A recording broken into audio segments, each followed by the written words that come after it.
I remember Edgar telling me, hey, I remember when I hit 30 and I called Edgar and I'm like, Edgar, everybody says when you hit 30, like you're supposed to decline. I feel great. He said, hitting 30 is not the declining age. It's the declining age for people who don't work.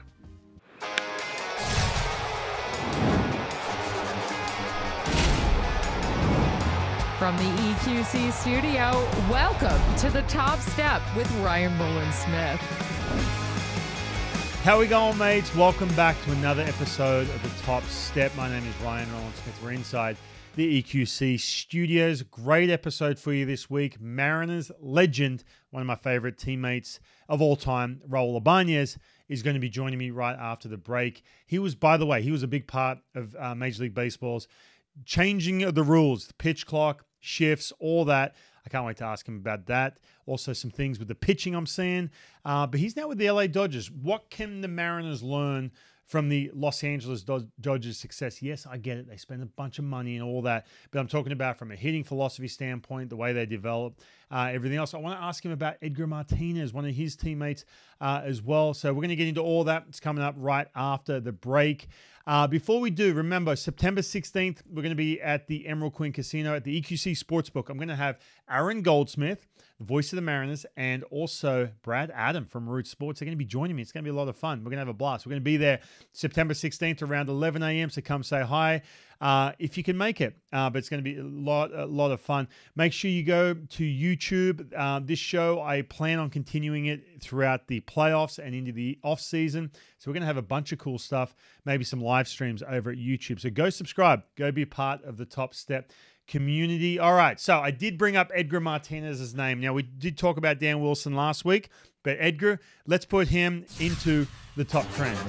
All right, so take a look at some of these numbers from the Seattle Mariners, and this is brought to you by ilovebaseball.org. Go to ilovebaseball.org, see some of the amazing things they're doing for young ball players down in the Dominican Republic. So Edgar Martinez takes over as the hitting coach. So I want to do some comparisons here. First of all, the big issue for the start of the season with the Mariners was two-strike approach, striking out way too much. They didn't really correct that from 2023, what they do in big situations. So if you look at before Edgar Martinez, runners in scoring position, they're at 234. Now they're at 260 since Edgar's come along. That's 26 points up with two strikes, batting 140 before Edgar came along. By the way, worst in the league when it comes to hitting with two strikes. By far. Matter of fact, the team the Mariners just played, the Padres, were the best in Major League Baseball. Now they're hitting 161, so they're doing better things with two strikes. The strikeout percentage, this is a big one. They're 27.7%, worst in baseball. Now they're 24.2%, so they're down 3.5%. Now, is this all Edgar Martinez? Look, I don't know. Who knows? All I know is this. All I've been hearing lately from the Seattle Mariners when they get on a post game or you have that conversation, everything's just kind of simplified. And what the translation to me is this. When you have a guy like Edgar Martinez who is in the dugout, look, he's had an amazing career. Publicly, he's kind of a quiet, soft-spoken dude. But I guarantee you in that environment where he probably feels the most natural, where he feels the most comfortable being in a dugout around, I'm talking ex-teammates now, some of these young players, regardless of the generation. It's just those little sentences that come out of his mouth maybe 20 minutes before you go up and hit. It's just that conversation you have around the batting cage when you don't have to have these different layers, or you're not coming in for a specific reason to be in there to help someone out. A big one in that regard is young Julio Rodriguez. Look at some of the numbers for him. First of all, the strikeout percentage for him was 27.1%. Now all of a sudden it's 17.5%. You look at Luke Raley, same deal, 30.6%. Now he's 26% too. So some of these things, again, I'm not saying that he has a magic wand and he waves it and all of a sudden they stop striking out, but everything just gets simplified. J.P. Crawford said the other day, when someone asked him about Edgar, he said, oh man, he just took a big breath and you could just see that all of a sudden that relief and that stress move from his face, and just said everything's a lot less complicated. So look, I'm with you, man. I understand hitting velocity at the top of the strikes, and we're going to get into all that with Raul Ibanez. The times have changed. Velocity, pitches are tougher to hit, and all that. But in my experience, when you are around someone who's been in the trenches at those high leverage, those big moments, and you have a situation where they're throwing that one pitch, or you have those 2 at-bats, and they're throwing that fastball inside or that nasty slider, and that you see it can play in your head a little bit. Then all of a sudden you turn to a guy like Edgar, and it's literally 3 or 4 words that can change that 3rd at-bat, that 4th at-bat. They're the little nuanced things when it comes to what we're seeing. But look, make no mistake, Edgar Martinez, when he is in that environment, is a different dude. We just may not hear about it, and I love the fact that you can have a good balance. If the Mariners are taking this approach where they can have the analytical side, that's great, but when you balance that out with guys who have been there, who can have that calming presence, that, I'm telling you right now, is how you get it done. So good things. I love what I'm seeing from the Mariners lately. They're in a tough spot right now. They're in a playoff race. They're just a couple games back. You've got the Houston Astros and the Wild Card. It's going to be a lot of fun down the stretch. It's also going to be a lot of fun to talk to Raul Ibanez. He joins me right after the break, so don't go anywhere. Keep it right here on the Top Step.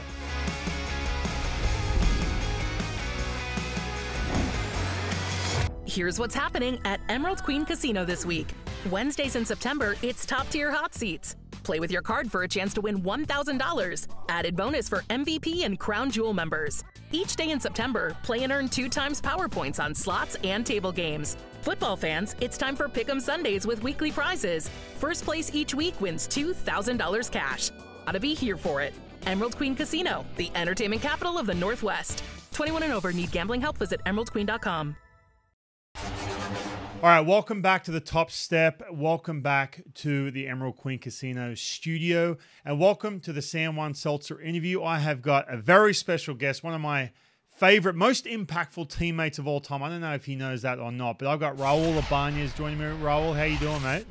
Great. Thanks for the great intro, Ro. Thank you so much. Those are kind words. It means a lot coming from you. Thank you. Oh, hey, no, listen, I'm not going to lie, man. 2007, yeah, I'm a 24-year-old nobody. You know what I mean? I'm walking around. We had a pretty salty clubhouse, too, that year. We had some veterans on that team. But, dude, you were always so gracious, making sure I could ask you questions and everything else, you know, being a young pup. So, no, you made a huge impact on my career for many reasons.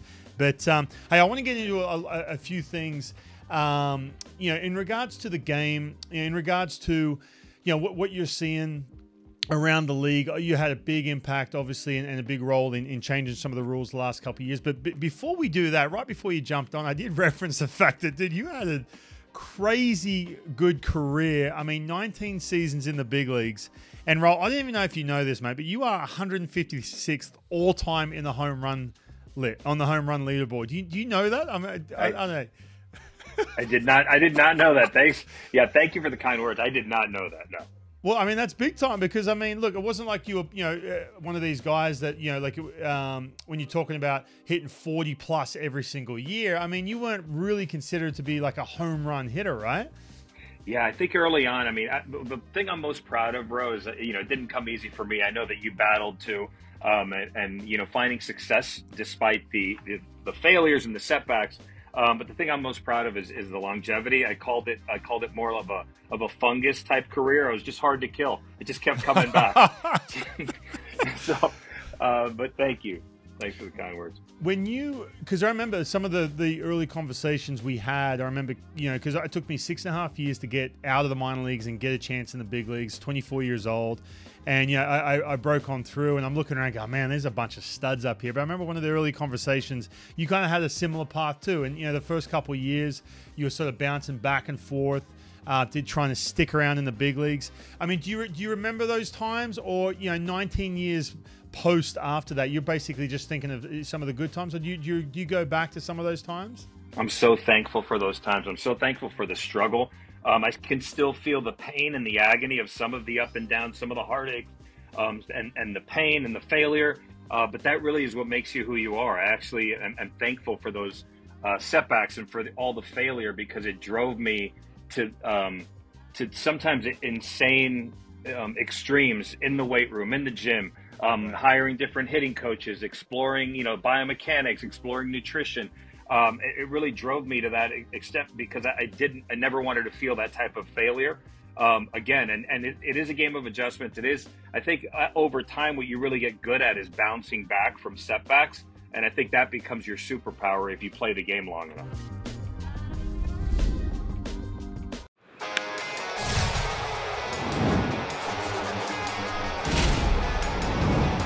From the EQC studio, welcome to the Top Step with Ryan Rowland-Smith.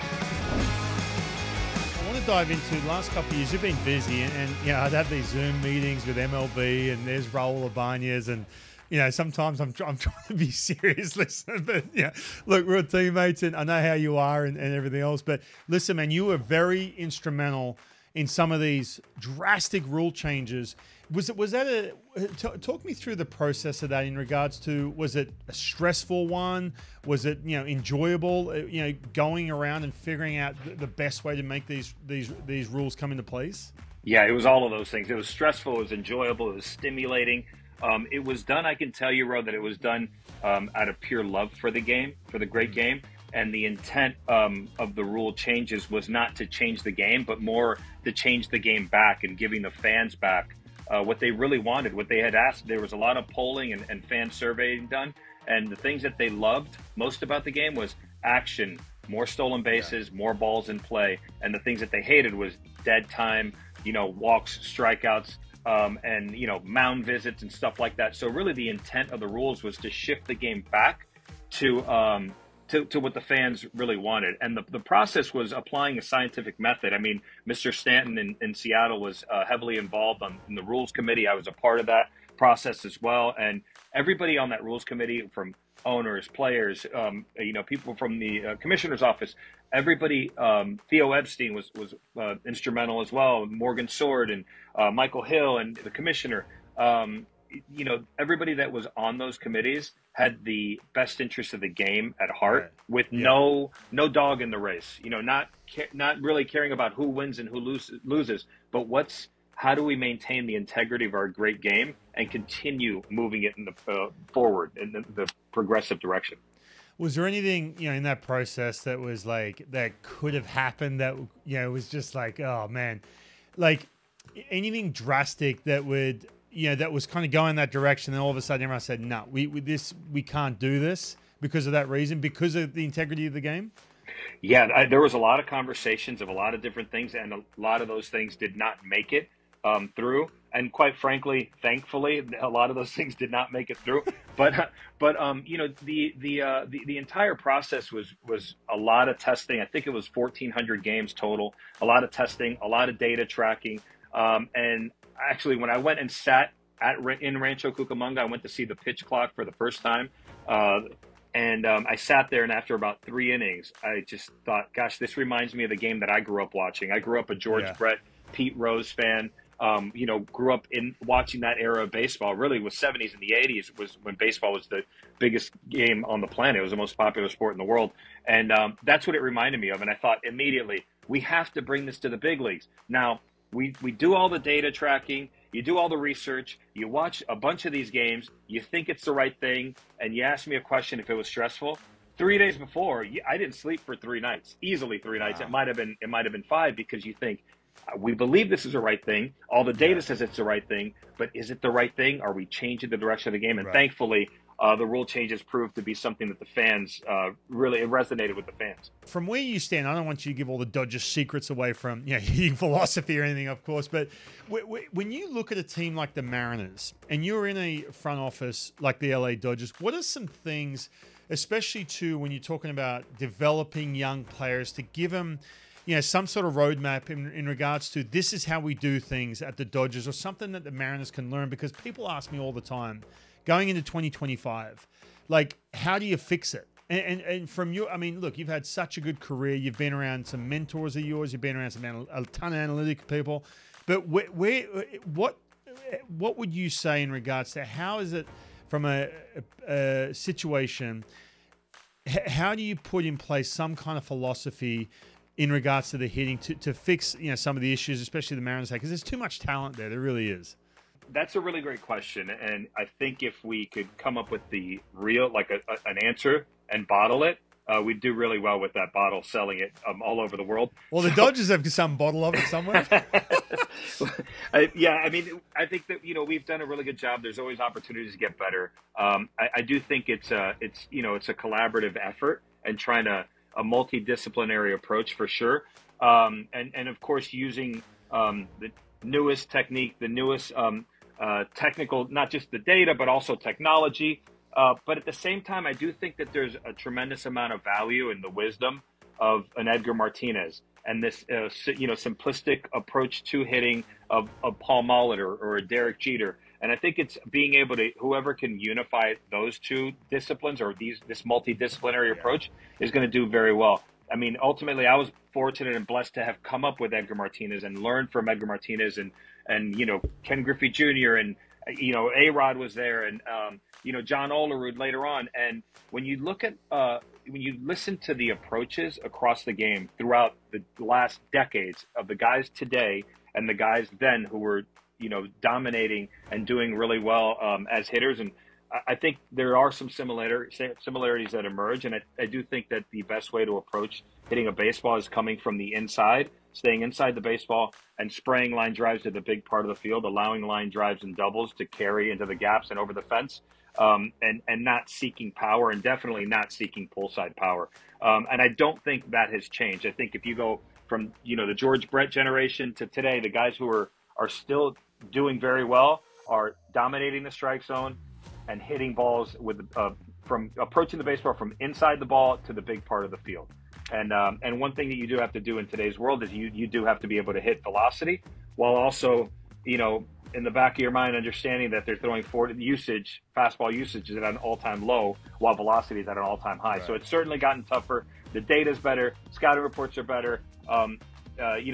Defensively, guys are playing deeper, so it's harder to carry balls into the gap and get extra base hits.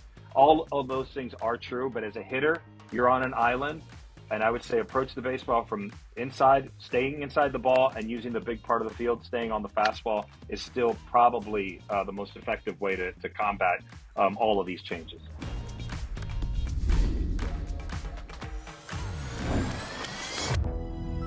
I love playing my games and watching my points multiply. I love a good deal with all the perks. Because while I'm shooting for a crown jewel, I collect lots of great gifts along the way. And I'm here for it. Emerald Queen Casino, the entertainment capital of the Northwest. Was there a turning point for you or something that a conversation you had or a period of time in your career that said, man, something clicked because of those conversations with, someone like an Edgar or a Griffey or something that you remember vividly that essentially changed your career? Yeah, I remember a lot of things. Actually, Edgar was the one who told me when I got to the big leagues, guys were throwing cutters. I said, hey, this cutter thing, they don't throw that in the minor leagues as hard as they do here, as often as they do. I said, what do you do? And Edgar said, I get jammed. And I said, you get jammed? You get jammed? And I'm thinking, the great Edgar Martinez says you get jammed. What he explained to me is he said, no, I get jammed, meaning I want to always approach the ball with the barrel of the bat inside my hand and staying inside the ball and never try to throw the head. Because if you throw the head and try to pull it, you actually will get your bat blown up. But the right way to do it is allow the ball to get deep travel and staying inside and through the middle of the field. I remember those conversations with Edgar. That was a vivid one when I first got called up. I remember Edgar telling me, hey, when I remember when I hit 30 and I called Edgar and I'm like, Edgar, everybody says when you hit 30, like you're supposed to decline. I feel great. He said, hitting 30 is not the declining age. It's the declining age for people who don't work. And if you've been working hard since you're in your 20s, you don't prepare for your mid 30s in your mid 30s. You prepare for it in your 20s. And so as long as the cumulative effect of that, the compounded effect of that work will manifest later on in your 30s. Those lessons were incredibly valuable. And then one of the most influential guys was a pitcher. Jamie Moyer was one of my most influential teammates. Yeah, I mean, Jamie's career and Edgar's career, I had living proof of two guys that didn't get an opportunity to really become impactful major leaguers until their late 20s. And in Jamie's case, I think he was around 30. And I used to say, I want to be like those guys because I was sitting on the bench, not playing, constantly working and learning from them. So if I didn't have those guys to look to as examples and follow that example, I don't know where I would have been. And the last thing I'll say about Jamie Moyer connected me with who became my mentor, the late, great Harvey Dorfman, who was his mentor as well. And one day I had read Harvey's book a bunch, and one day I saw Jamie reading Harvey's book, and he told me that Harvey Dorfman was responsible for turning his career around. I said, Jamie, you know Harvey Dorfman? And he said, yeah, I'm going to connect you guys. I said, you would do that for me? And he did. And I spent 3 days on Harvey's couch in the basement. And in 3 days, you know, it resurrected my career. So it was that combination. It was all of those things, but Harvey was really the linchpin for me. And then which led me, once I was in KC, to Kevin Seltzer, who's now the hitting coach for the Atlanta Braves. He reiterated what Edgar said, keeping it barrel inside the baseball, using the big part of the field, being able to hit the ball to the opposite field gap. Like, so that progression, I was just fortunate to be in the right place at the right time. Well, you couldn't hand me that book in the middle of my career when I was struggling. Dude, you were too busy playing the guitar with your headphones. I remember sitting on the plane and you were going ding, ding, ding like this. You remember? I remember vividly, because we're into the same music, and early on in my career I was like, oh man, there's Raul Ibanez, you know, like a little bit, because I had plenty of that, like, you know, starstruck moments when I got to the big leagues. But you were sitting on the plane, if you remember, you had headphones on, and so you had like the feed of, like, you know, the amplifier in your headphones, but all I could hear was ding, ding, ding, like this, like they're plucking at the strings. And I remember, you know, we're talking about, you know, music or whatever it was. I'm like, please don't ask me to play the guitar right now. I embarrass myself. Oh, dude, good times. But hey, listen, Raul, I did say, someone asked me, hey, who would make a really good manager? I said, your name and Mike Sweeney. Would you ever want to manage? Thank you. Thank you so much, Ro. Thanks for saying that. Mike Sweeney is, by the way, all-time GOAT. That guy's the greatest. He's the man, and of course, and Dan Wilson, another mentor of mine who's now managing the Mariners. All-time great as human beings. Before I answer that, I do want to say that Edgar Martinez, Dan Wilson, Jamie Moyer, Ken Griffey Jr., Jay Buhner, all of those guys, John Olerud, they impacted our lives as human beings and as fathers and husbands. They were just stellar role models, not just stellar baseball player role models. Getting to the managing question, you know, I've had several opportunities to embark down that road. I think right now, my favorite thing to do is to be able to be a part of something greater than yourself. And also, the greatest job I have is being a father to my 5 kids. I've got 3 of them out of the house now in college. I think selfishly, I would love that opportunity, you know, to do that sometime. I would just say that the timing would have to be right and the opportunity and situation would have to be right. Yeah, for sure. Now, you'd make a great manager. I've said that all the time. Your name always comes up in those conversations, that's for sure. But Raul, this has been awesome, man. I appreciate your time. I know you're very busy leading those Dodgers in the front office to far into the postseason. So, it was great to catch up. I appreciate it, mate. Great catching up with you, too. And thanks so much, man. You're the man. Thank you. All right, special thanks to Raul Ibanez. Man, I could talk to that guy all day, but he's busy. He's part of a big-time front office with the Dodgers. And big thanks to Juan Seltzer, the official drink of the Top Step. Now, we didn't get a chance with Raul to speak Australian, but we're going to do it right now. So this is How to Speak Australian, brought to you by the Kangaroo and Kiwi. And the word this week is SLAB. It's spelled S-L-A-B, SLAB. Now, I know that's an English word. I get it. What does SLAB mean in Australia? When someone says to you, hey, mate, can you go down to the servo and get a slab? Or, hey, can you go down to the bottle-o and get a slab? I'm giving it away if you know what bottle-o means. I believe we did that early on. If you go back on YouTube, you can go watch one of the episodes. You have to go do your research, find out what bottle-o, that's going to give it away. What does slab mean? That's our How to Speak Australian word this week. You can go to social media, Instagram or Twitter, put hashtag TTS, mate, and let me know what slab means in Australia. I'll give you one more example. Hey, mate, go get a slab for Tomo's Barbie. What does it mean? Let me know. Go to social media at the Top Step TV. Let me know what it means. All right, mates, we'll see you next week right here on the Top Step.